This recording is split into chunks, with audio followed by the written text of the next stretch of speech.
What's up, guys? Welcome to another video. We got a very important video today. Today, we're going to be talking about the war on men, the war on masculinity.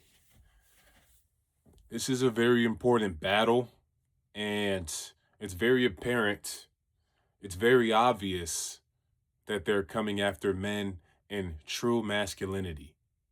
Because the men, the masculine men, the men of age, the soldiers, the warriors, that's who's going to be the ones to stop them. That's who's going to be the ones to say, no, my son's not gay. No, my daughter's not trans. This is all nonsense. We're going to be the ones to say that. The dad, the disciplinarian. So whenever their son comes back and, he's smoking weed or he wants to be a gangster, he's wearing his pants down. Guess what happened to me when I did that? Because I did all that. I thought I was hard at one point. I put a slit in my eyebrow. I was smoking weed. I was trying to be cool. And then I came back home and I met this guy called my father.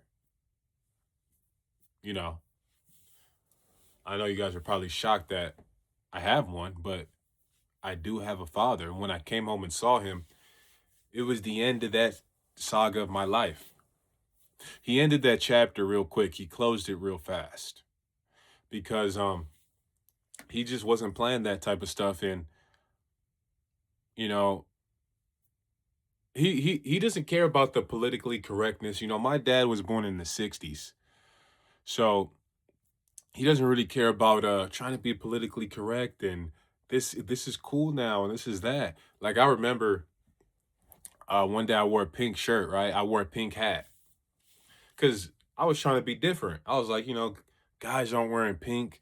I'm gonna be different. I'm gonna wear pink. I would never do that today, of course, but yeah, so I did that. My dad saw me. He was like, "What's going on with you?" He was like, "Are you gay?" I was like, "What? Nah, I'm just." He was like, "Why are you wearing that if you're not gay? What's going on?" Like, he was genuinely shocked. I was like, "You know what? Okay." And I was wearing pink a little bit after that, but that was after that I was like, "Yeah, let me relax." I don't want to give mixed signals here.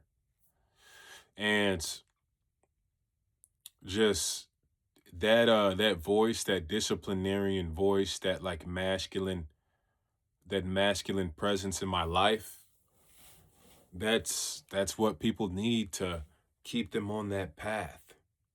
Because sometimes your mom, she doesn't want to hurt your feelings all the time. She wants to make you feel good. She wants to shower you with love and nurturing. She's not always going to tell you exactly what you need to hear.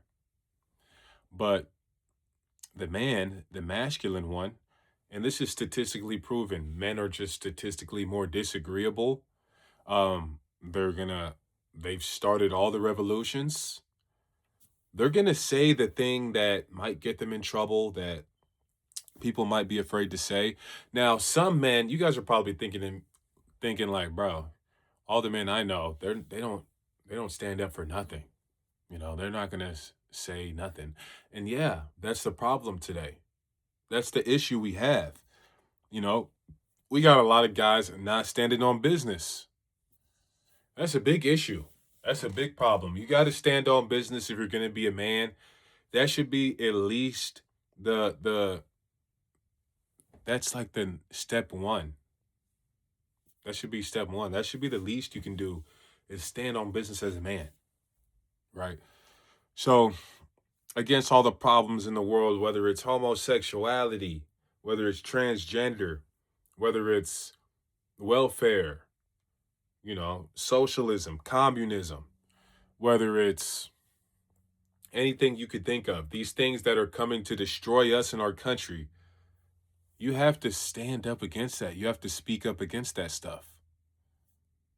Now, some people are afraid, well, I might lose my job.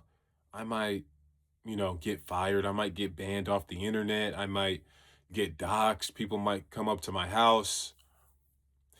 I have some sympathy for the job one, just because, that's how you earn a living.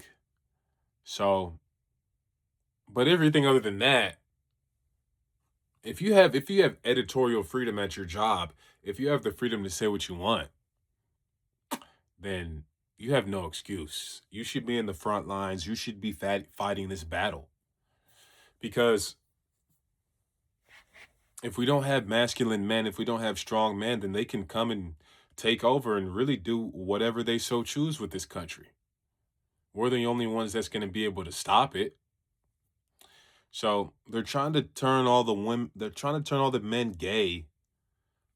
They're trying to turn all the women into men. They're trying to empower them because they know that they can control the women. They're not worried about the women. They can control them. Because if you control politics, you control society, then you're going to be able to control the people that are willing to be politically correct, the people that are following the status quo. If you want to be politically correct and I control politics, I don't really have to worry about you. You're going to just fall in line. But if you're a man and you stand on your principles, you stand on your ethics, yeah, you're a problem. You got to do something with that. So, and we even seen that in the Epstein files. They were talking about Robert Mitchner. I'm pretty sure that's how you say his name. Pretty sure that's his name. They were discussing with Jeffrey Epstein about ways to show transgender tendencies as early as 3 years old in men. They're trying to bioengineer ways to chemically give them transgender tendencies at 3 years old. Why are they trying to do this? Why would anybody want to do that? They're also talking about, hey, the testosterone in men and the receptors. If we do these things, this is how you can lower it. This is how you can lower the testosterone in men. They're talking about making men more feminine in the Epstein files. It's like every single conspiracy that people have been talking about just proven true. Everything people have been saying, proven true. The fluoride in the water, lowering people's IQ, that's proven. Oh, well, we're just doing it to help your teeth. We want you to have great teeth. That's why we have fluoride in the water. Like, if you still believe that, bro, I don't know how naive you have to be to believe that, but that's so crazy. Because it's obvious now. It's obvious. So now that we have this information, you know, it's time to move accordingly. It's time to move accordingly. So we got to all be leaders as men. We got to be the standard. We got to set the standard. We got to set a good example. And you can't be having women tell you what to do anymore. I love women. I love women as much as the next guy. I cherish women. I love my mom, love my sisters, love all women. I love them as women. I don't love women as men. I don't love women as my leaders, right? I would never vote for a woman president ever. I couldn't even fathom that. I couldn't even fathom that. And maybe, and unless it's just some extreme situation, like the other candidate was a man that was just like a complete woke libtard.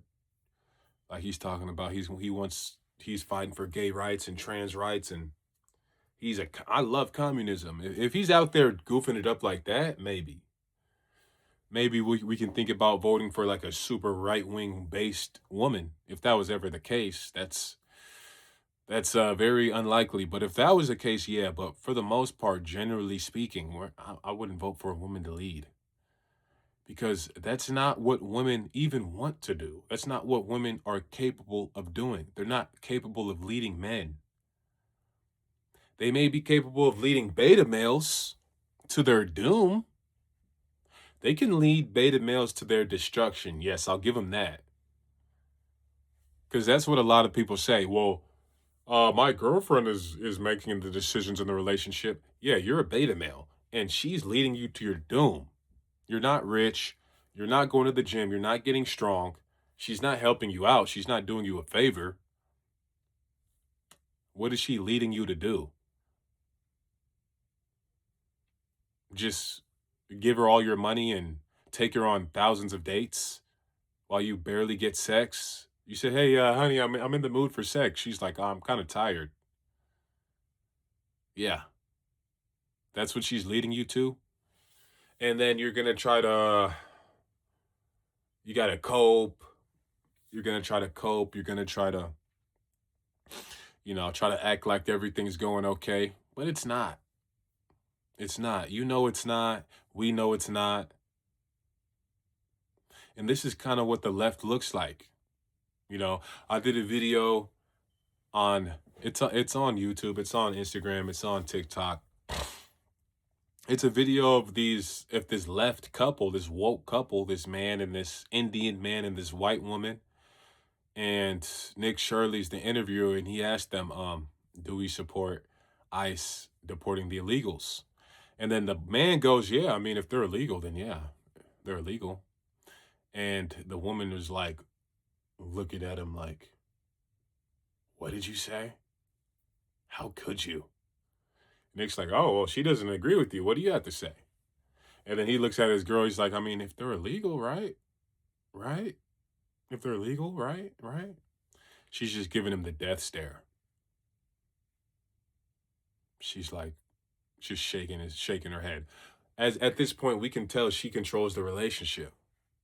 We can tell she's wearing the pants. We can tell this is not a real man.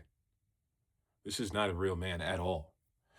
And then Nick asked her, so what do you think? She's like, no, it doesn't matter if they're illegal.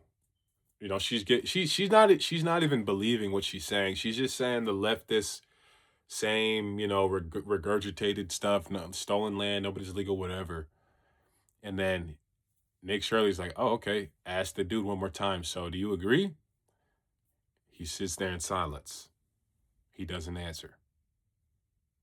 Looks at his girl. Girl gives him the death stare back. And he's like, I don't know. I don't know at this moment. Ah, buddy.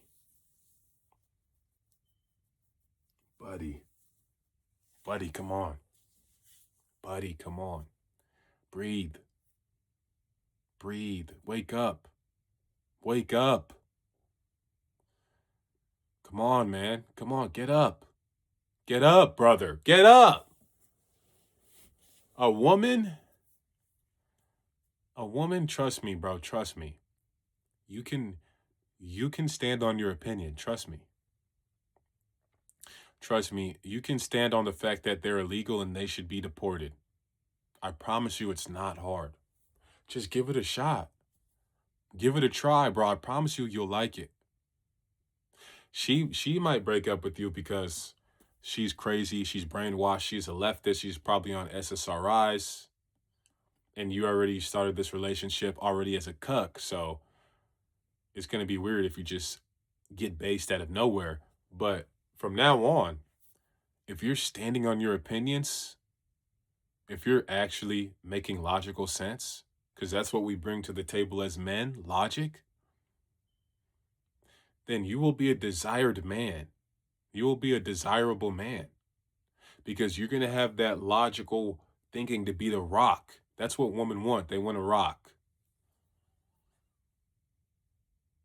But you're not going to be that rock if you're like, oh, well, honey, what do I think about illegals? Honey, what do I think? It's just embarrassing, bro. It's embarrassing. And we're seeing a lot of simps, a lot of beta males, or at least a lot of men who are just not aware of female nature. We're seeing a lot of them kind of just bite the bullet on live right now, and it's hard to see. It's hard to see, and it's, I hate seeing it because you guys know I understand the game thoroughly. So it hurts my soul. It hurts my soul. Even though I'm not even actively in the game, I retired. But as a student, it just hurts my soul to see. because we're better than this as men. We do have the ability. We do have the capability to lead. I promise you it's not as hard as you think. It's scary at first to say, women shouldn't vote in front of 5 black women over the age of 30. Trust me, it's scary at the first time because you don't know how it's going to go. They're going to throw all these, virtue signaling lines that maybe you don't know how to answer, but sir, you got the truth on your side. Don't ever forget that. Don't ever forget you have the truth on your side. It's always going to be easier for you to argue the truth than for you to argue the politically correct nonsense. The truth is always going to be easier to argue for, And I have no ego. I debate people, I argue with people, and if I figure out that my side isn't the truth, I just adopt the truth then. What am who do I look like defending George Floyd? How am I supposed to win that debate? Okay, they said it was an OD. He was on fentanyl. Either way, what he was on his neck, they teach that in the academy. That was the thing they taught him to do. What do I have here to debate? What do I even have here? He was a criminal. He put a gun to a pregnant woman's stomach. He's a career criminal. I'm sorry. What foundation, what leg do I have to stand on here in this debate? Where do I go from? He's black, so he should be immune. He should have immunity. I'm not arguing for that. I don't care if I'm black. Why do I have to be wrong? Why do I have to be like, nah, bro? You always argue from the side of truth because that's the easiest side. Not only is that the easiest side, but that's the right side. That's the right side. And you're going to get more fulfillment for telling the truth because you know that it's right in your heart. You know that it's right. So it's going to feel good when you say it. You're going to feel like a brave, courageous man. It's going to give you points. It's going to give you XP. It's going to give you aura. It's going to give you everything that you need to really be that guy. But it starts today. It starts today. It starts with going outside, seeing a girl that's overweight, her going up to you and saying, "Hey, how do I look?" And you're fat. What? Huh? You're fat. It starts with that.